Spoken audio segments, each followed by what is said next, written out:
चलिए हम अभी चौपल बनी फिलहाल देवापुर गांव के मठिया पर जौन की ये मंदिर के बारे में बहुत दूर दूर तक ले हम चर्चा सुनले बानी। जौन मठिया पड़ेला गोपालगंज जिला में पड़ेला। तो बाहर के नजारा वो सब देख सकता नहीं कि बाहर के नजारा कितना खूबसूरत बावे। और ये मंदिर के बारे में हम बहुत दूर दूर तक ले चर्चा सुनले बानी, लेकिन ये मंदिर के हम अंदर चल के अंदर के नजारा के दिखावे के प्रयास करम कि अंदर के नजारा का बावे। तो हम हमारे कैमरा मैन अंदर चल के अंदर के नजारा दिखावे की कोशिश करम सन। तो हम अंदर अभी चले का प्रयास करतनी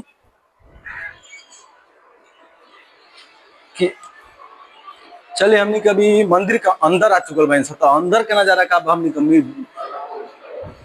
के वीडियो के माध्यम से रोल के दिखावे के कोशिश करम सन।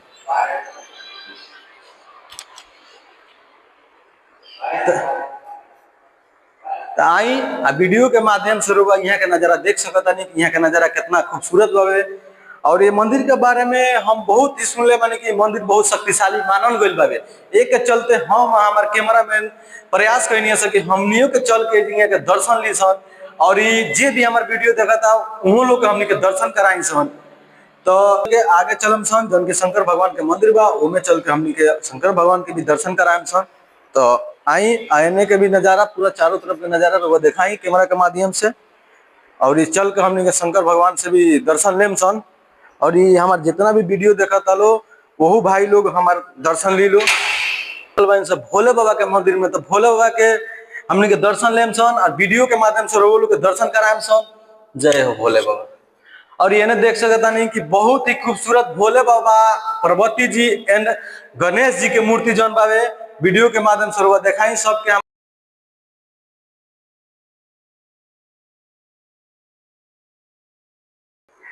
चलिए एगो हमारे भैया बानी यहाँ से कुछ मंदिर के बारे में हमने जायजा सब। भैया ये मंदिर के बारे में बड़ी दूर दूर तक हम चर्चा सुनले बानी।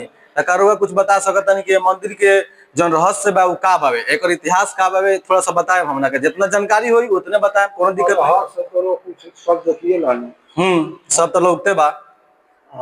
लेकिन अंदर के बात हमनी के कुछ बतावे के कोशिश करम कि यहाँ के जन भोले बाबा बानी जागता बानी कि नहीं जागता बानी खूब जगता बानी पूजा पाठ डेली मेहरारू कतार लगो रहेला उन्हीं के कतार लगो रहेला भगवान सामने वाली वो लेके पूजा पाठ होत रहेला। ये मंदिर के मतलब अंदाजा से बता सकते हैं कि मंदिर के जो बनावट बाड़ी संजन स्थापना बा कब कब के भइल बावे। ई तो एक और अंदाज हम ना लगा है कैसे हमनी के होश हवास ना रहे। हां बाकी जब से मंदिर के निर्माण कोले बनी बाबा उन्हें से ज्यादा पूछी उन्हें तो सब बता जी। यहाँ एगो मेलो लागला जो बड़ी भारी मेला लागला ई कब लागला कौन दिवाली के लगला दिवाली पर कौन के मेला लागला सुनले बानी कि काली माता के कोनो मेला लागला तरह तरह के झुलुआ भी तरह तरह के बहुत भीड़ लागला ना।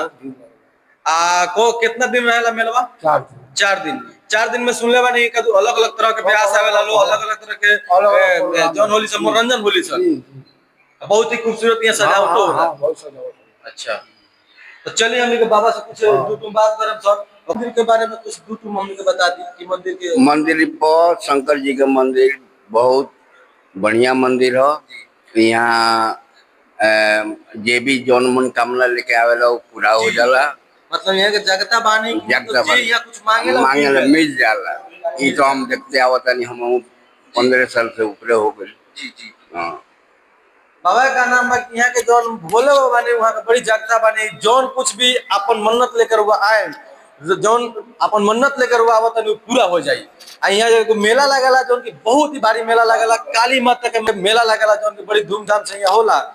4 दिन मेला रहेला जो दीपावली के टाइम पर ये मेला लगेला वो 4 दिन में बुझाला कि 4 महीना बीतत हवे इतना धूमधाम से मेला में से बताई तो तरह तरह के ब्यास भी आवेला यहाँ तक कि गोलू राजा भी यहाँ आयल बने हम सुनले बानी कि गोलू राजा चंदन यादव गजेंद्र मतलब यहाँ तरह तरह के ब्यास यहाँ आवेला लोग। जो टेंट के यहाँ के सजावट होला बहुत ही खूबसूरत होला। तो हमरा से मेला लगेला तो अंदर हमनी के आके अंदर के नजारा के देखाम सन कि कितना मतलब खूबसूरत नजारा बा। देख ली ये काली जी के मंदिर हवे जौन की काली जी की जो मेला लगेला यहाँ जो काली जी के काली पूजा होला यही काली माता के मंदिर से। तो जय हो काली माता।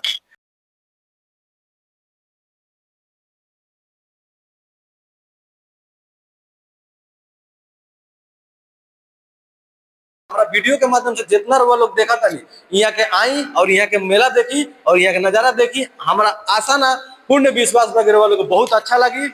तो अब ढेर ना कुछ कहते हुए भी बस हम इतने दूर तक कह के वीडियो को हम क्लोज करें। जय हिंद, जय भारत।